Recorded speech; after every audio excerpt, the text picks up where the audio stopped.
December 7, 1941. Pearl Harbor, territory of Hawaii. The sun had barely cleared the Kula Range when the first wave struck. Commander Mitsuo Fuchida circled his Nakajima B-5N above the carnage, smoke rising in black columns from Battleship Row, and allowed himself a moment of satisfaction.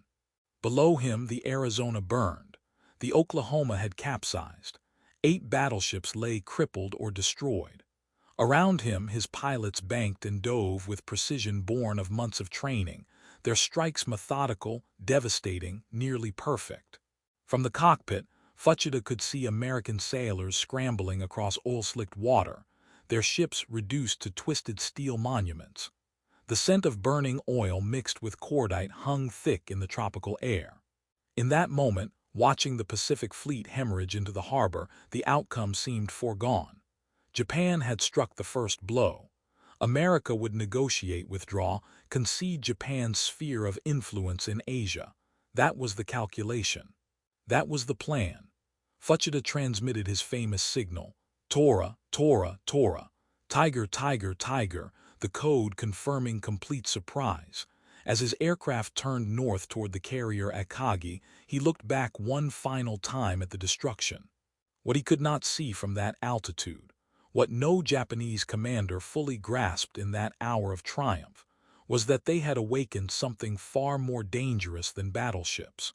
They had awakened an industrial colossus that would soon rewrite the mathematics of naval warfare itself.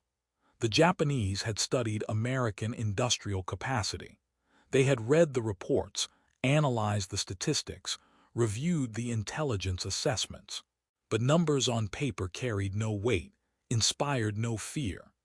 Admiral Isoroku Yamamoto, architect of the Pearl Harbor attack, had warned the imperial staff of America's productive power. He had lived in the United States, seen Detroit's assembly lines, witnessed the casual abundance of American manufacturing. His warnings went unheeded. Most Japanese commanders viewed American industry through a lens of contempt, soft, undisciplined, concerned more with consumer luxuries than instruments of war. They saw a nation of individualists incapable of the collective sacrifice required for total war. They saw assembly lines producing automobiles and refrigerators, not warships. They saw a people accustomed to comfort, not hardship. They were catastrophically wrong. In the weeks following Pearl Harbor, American industry underwent a transformation so rapid, so comprehensive, that it would have seemed impossible to those who witnessed it. Factories that had produced automobiles began producing tanks. Plants that manufactured washing machines retooled for artillery shells. The entire productive capacity of a continental nation pivoted toward a single purpose: victory. But nowhere was this transformation more dramatic, more symbolic of American industrial might, than in the shipyards that began constructing aircraft carriers at a pace the Japanese High Command considered physically impossible. The Japanese Naval General Staff had anticipated losses. War is attrition. They expected America to build replacements for the ships damaged at Pearl Harbor. Their own projections suggested the Americans might launch 1, perhaps 2 large carriers per year if they mobilized fully. Japan's own construction timeline for the Teiho, one of their most advanced carriers, required nearly 3 years from keel laying to commissioning. The Shinano, converted from a Yamato-class battleship hull, would consume 4 years of construction time. These were the realities of naval architecture: massive vessels requiring precision engineering, specialized materials, and thousands of skilled workers coordinating complex tasks over extended periods. The Japanese calculations were built on their own experience, their own industrial capacity, their own understanding of what was achievable in warship construction. They had not accounted for Henry Kaiser. Henry J. Kaiser was not a shipbuilder. He had never designed a vessel, never studied naval architecture, never apprenticed in maritime construction. He was a dam builder, a roads contractor, a man whose expertise lay in large-scale civil engineering projects completed ahead of schedule and under budget. He had built the Hoover Dam, constructed highways across the American West, and pioneered techniques in mass construction that revolutionized infrastructure development. When the war began, the U.S. Maritime Commission needed ships, desperately, urgently, in quantities that traditional shipyards could not possibly supply. They needed someone who understood not craftsmanship, but mass production. They needed someone who could think beyond conventional limitations. They found Kaiser. Kaiser looked at shipbuilding the way Ford had looked at automobiles, not as a craft, but as an assembly process. Traditional shipyards built vessels from the keel up, each ship a unique project requiring skilled artisans working in sequence. Kaiser proposed something radically different. Prefabrication, modular construction, assembly line methodology applied to vessels displacing thousands of tons. His engineers broke down ship construction into subassemblies that could be manufactured simultaneously in different locations, then welded together in massive sections at the shipyard. Welding replaced riveting, saving thousands of man-hours per vessel.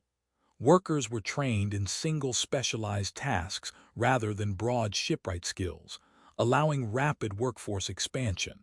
The traditional maritime establishment dismissed Kaiser's methods as crude, unsophisticated, likely to produce vessels that would break apart in heavy seas.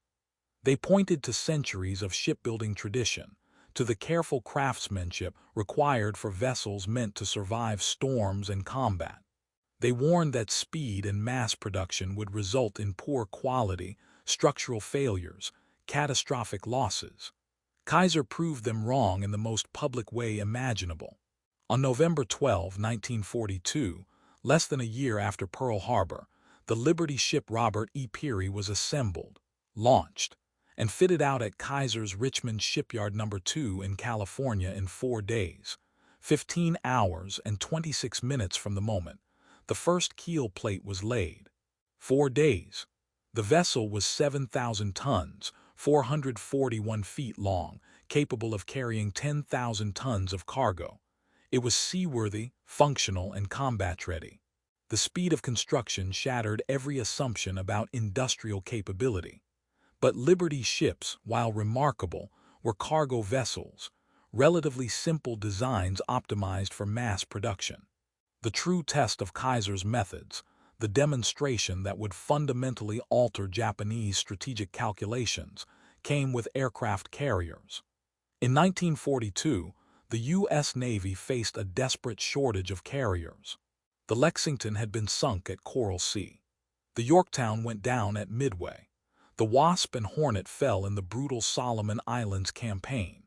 America was trading carriers with Japan at a rate that favored neither side, and the fleet carriers under construction in traditional Navy yards would not be ready for years. The Navy needed carriers immediately, not fleet carriers with their 18-month to 3-year construction timelines, but smaller, simpler escort carriers that could provide air cover for convoys, support amphibious landings, and hunt submarines. They needed them in quantities that seemed absurd. Kaiser proposed building 50 escort carriers in 18 months. The plan was met with skepticism bordering on derision. Escort carriers called jeep carriers, or less charitably, Kaiser coffins by some Navy personnel, were smaller than fleet carriers, displacing around 10,000 tons compared to the 25,000 tons of a Yorktown-class vessel.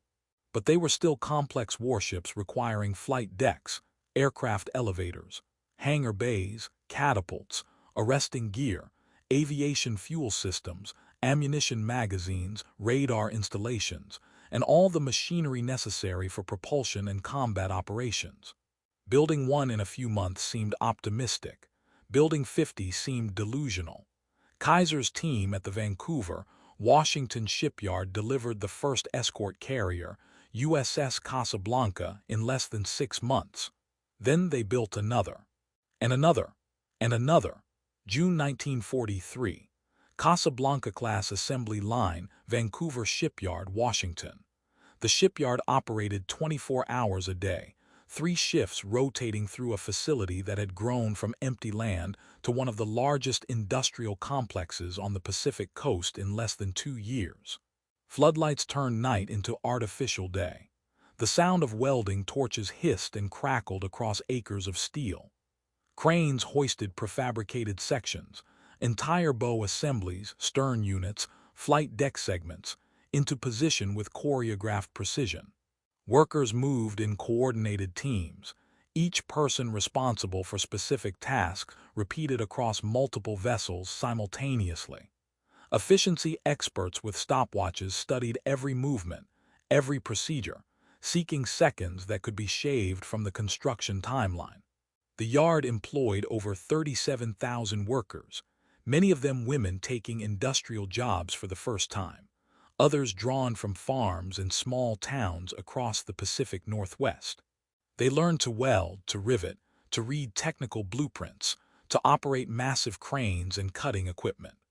They worked in rain and fog, through the gray winter months when the Columbia River ran cold and the wind cut through inadequate canvas windbreaks.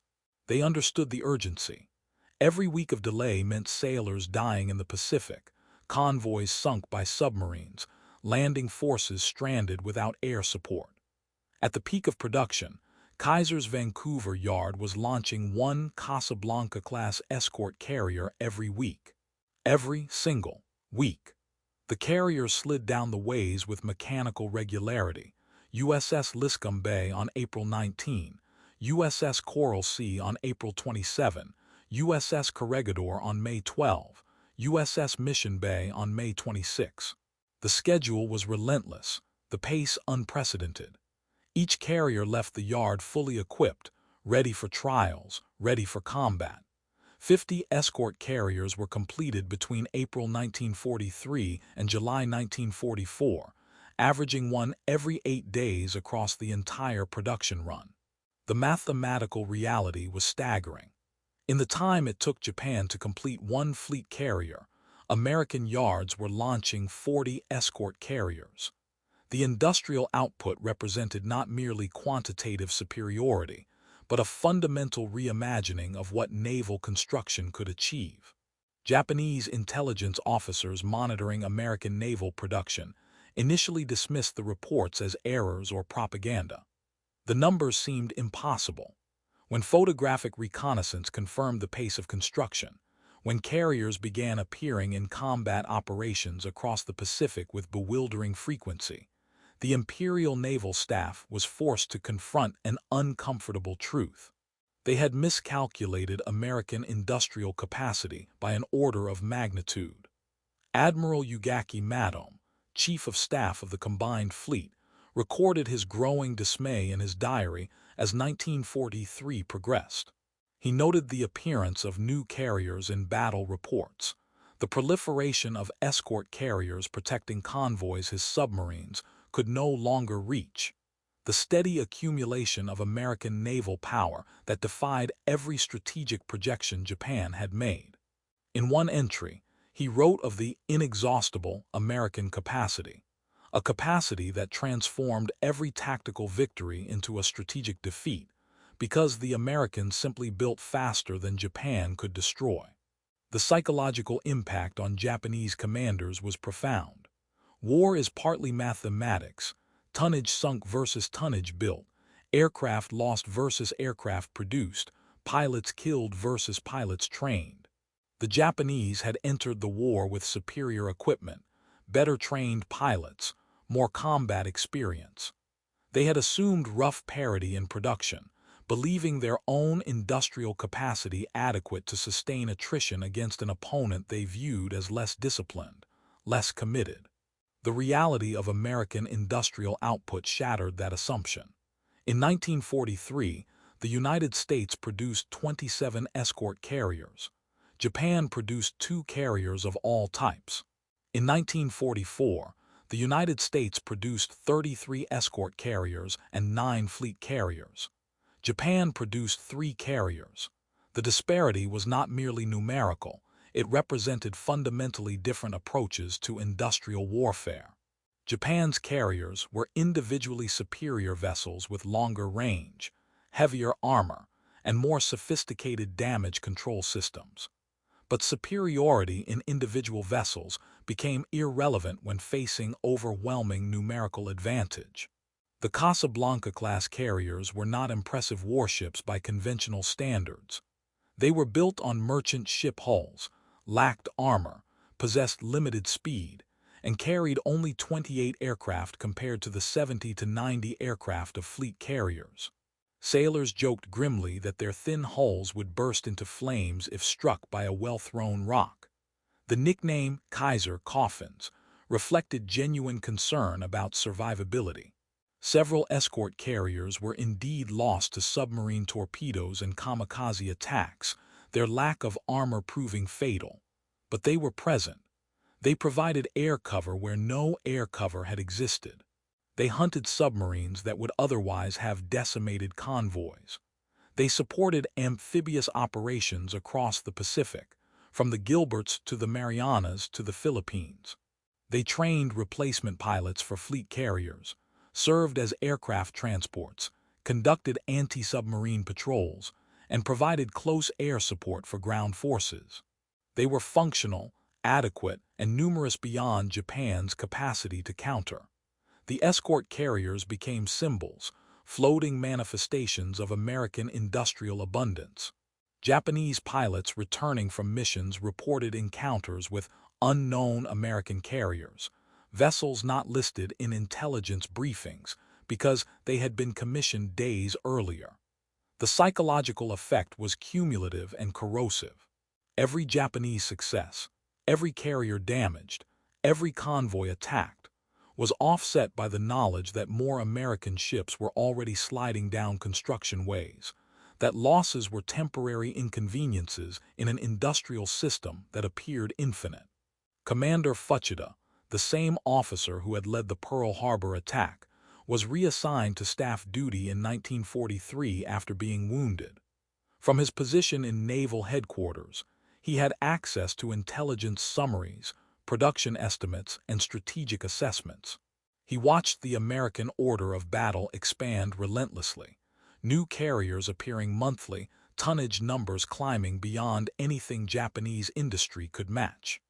In post-war interviews, Fuchida admitted that by mid-1943, thoughtful Japanese officers understood the war was mathematically unwinnable. American production had not merely matched Japanese losses. It had exceeded them by ratios that made victory impossible regardless of tactical skill or operational success. The Kaiser shipyards represented more than manufacturing capacity. They embodied a different conception of industrial warfare, one that treated combat vessels as consumable resources to be produced in quantity rather than precision instruments to be carefully conserved. The Japanese Navy treasured its carriers, named them after sacred mountains and legendary dragons, treated them as precious assets whose loss required elaborate explanations and ceremonial acknowledgement. American carriers emerged from Kaiser's yards with prosaic names like Coral Sea and Mission Bay, functional designations for functional tools. When the USS Liscum Bay was sunk by a submarine torpedo off Makin Atoll in November 1943, with the loss of 644 men, it was a tragedy. But the strategic impact was negligible because 5 more Casablanca-class carriers were launched in the following 5 weeks. April 1944, Imperial Japanese Navy Headquarters, Tokyo. Staff officers gathered around tables covered with reconnaissance photographs and production estimates. The images showed American shipyards from California to Virginia, massive facilities where carriers, battleships, cruisers, destroyers, and submarines emerged in assembly line precision. The photographs documented a reality that contradicted every assumption about American weakness, every belief in Japanese spiritual superiority, overcoming material disadvantage. One intelligence officer pointed to an annotated photograph of Kaiser's Vancouver yard.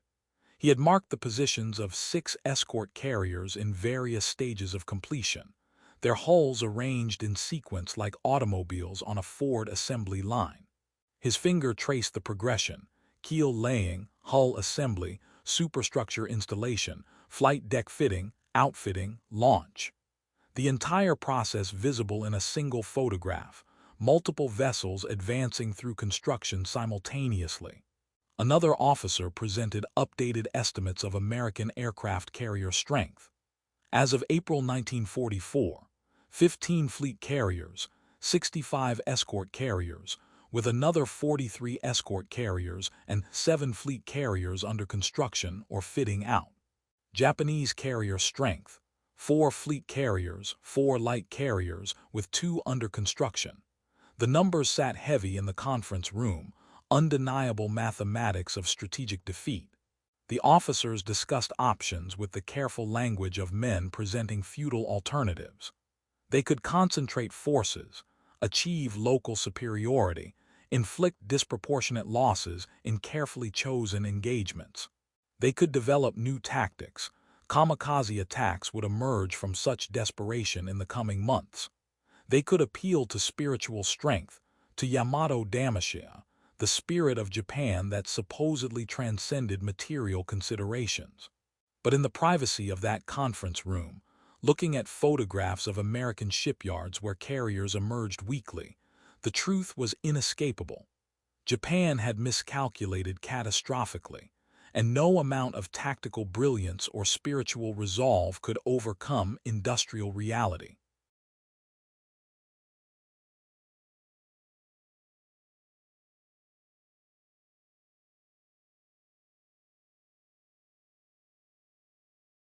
The data tells the story with brutal clarity.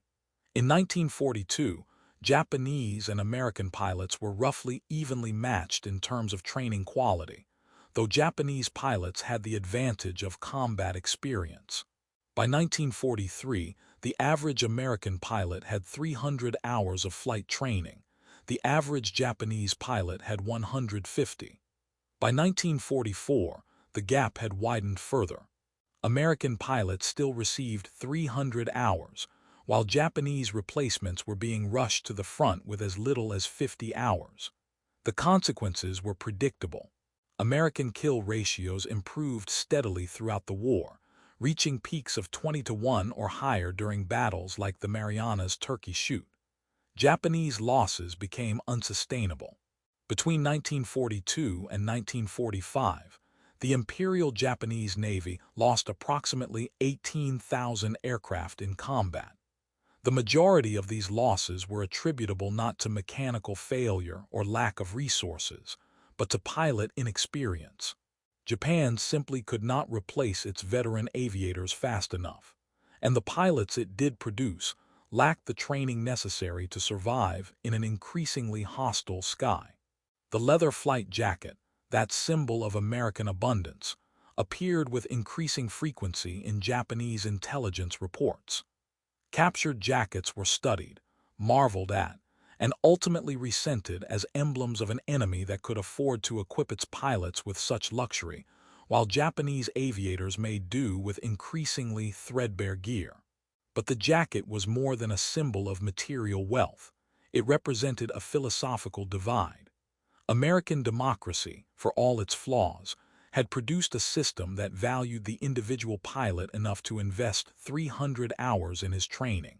Japanese militarism, for all its talk of honor and duty, had created a system that treated pilots as expendable, rushing them into combat with inadequate preparation and expecting them to prevail through sheer willpower.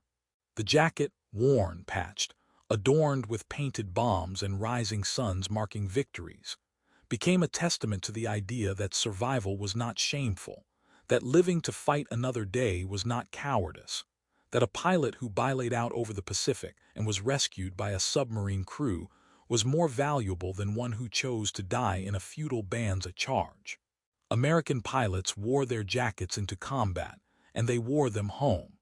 They wore them through training exercises in the California sun and through carrier operations in the North Pacific cold. They wore them during debriefings where they recounted their kills and their losses, where they mourned wingmen who had not returned, where they learned from their mistakes and refined their tactics. The jacket became part of the ritual of American air combat, as much a tool as the Hellcat or the Corsair. And when the war ended, when the leather jackets came home to towns and cities across America, they carried with them the unspoken truth that 300 hours of training had made all the difference. By the final year of the war, the myth of Japanese air superiority had been comprehensively shattered. American pilots dominated the skies over the Pacific, flying missions that would have been suicidal in 1942 with near impunity in 1945. Japanese air defenses, once formidable, had been reduced to a shadow. The kamikaze attacks, which began in late 1944, were not a sign of strength but of desperation, a tacit admission that conventionally trained pilots could no longer compete. The young men who flew those one-way missions had received minimal training, often less than 30 hours. They were taught only how to take off and fly in formation. Landing was irrelevant. This was the ultimate endpoint of Japan's failure to invest in pilot training. A force reduced to using its aviators as guided missiles because it could not train them to fight effectively any other way. American pilots who encountered kamikazes reported a strange mix of emotions. There was respect for the courage it took to fly such a mission, but also a profound sense of waste. They were just kids, one Hellcat pilot wrote in his diary after shooting down a kamikaze over Okinawa. Half of them couldn't even fly straight. It was like shooting clay pigeons. I felt sick afterwards. The comparison between the kamikaze pilot, hastily trained and sent to die, and the American pilot, carefully trained and equipped to survive, could not have been starker. One system valued life and invested in its preservation. The other treated life as a resource to be expended. The transformation of American air power between Pearl Harbor and VJ Day remains one of the most remarkable achievements in military history. It was not a transformation born of superior courage or fighting spirit. Both sides possessed those qualities in abundance.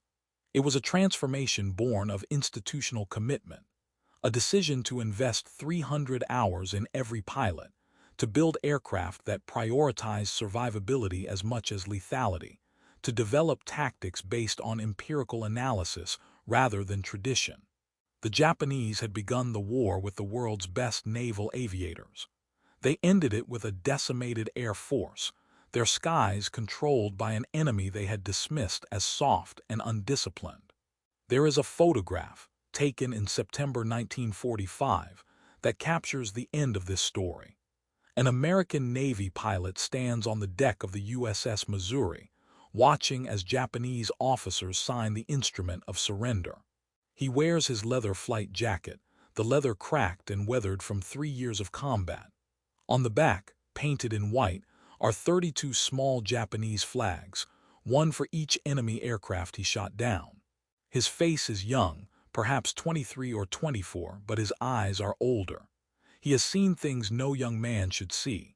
He has lost friends, watched them spiral into the Pacific in burning aircraft, pulled their bodies from the water when there was anything left to pull. But he is alive. He survived because someone decided in the dark days after Pearl Harbor that 300 hours of training was worth the investment, that a pilot's life was worth preserving, that winning the war mattered more than dying gloriously. The Japanese officers signing the surrender documents had made different calculations. They had believed that discipline and sacrifice would overcome material disadvantage. They had believed that the samurai spirit, properly cultivated, would prove invincible. They had been wrong, and their nation had paid a catastrophic price. As they affixed their signatures to the surrender documents, they did so under the shadow of American aircraft, Hellcats and Corsairs and B-29 superfortresses, flown by pilots who had been given every advantage, every hour of training, every piece of equipment necessary to win. The legacy of the 300-hour training program extends far beyond the Pacific War. It established principles that continue to define American military aviation. Invest in quality training. Prioritize pilot survival. Develop tactics based on data rather than dogma, and never underestimate the value of institutional support. Modern American fighter pilots still receive some of the most comprehensive training in the world, often exceeding 500 hours before they are considered combat-ready. The lesson learned in the skies over the Pacific, that training matters, that it can be the difference between victory and defeat, between life and death, has never been forgotten. But there is a deeper truth embedded in this story, one that transcends tactics and training hours. It is a truth about systems, about the way societies organize themselves and the values they prioritize. Japanese militarism, for all its emphasis on honor and duty, had created a system that consumed its young men without giving them the tools they needed to succeed. American democracy, for all its chaos and inefficiency, had created a system that valued its citizens enough to invest in their survival. 300 hours of training was not just a military decision. It was a statement of values. It said, "Your life matters. Your skill matters. We will not send you into battle unprepared. We will not waste you." The leather flight jacket, that recurring symbol of American abundance and pragmatism, hangs today in museums across the United States. Visitors pause before these artifacts, studying the painted nose art and the faded squadron patches, marveling at the stories they represent. But the jacket is more than a relic. It is a reminder that freedom, at its core, is about choices. The choice to invest in life rather than death, in preparation rather than improvisation, in the long, hard work of training rather than the seductive simplicity of sacrifice. The pilots who wore those jackets understood this, perhaps better than anyone. They had been given 300 hours to learn not just how to fly, but how to survive. They had been taught that there was no shame in using every advantage, no dishonor in living to fight another day. They had been shown that the measure of a warrior was not how gloriously he died, but how effectively he fought. In the end, Japanese officers had underestimated more than American pilots.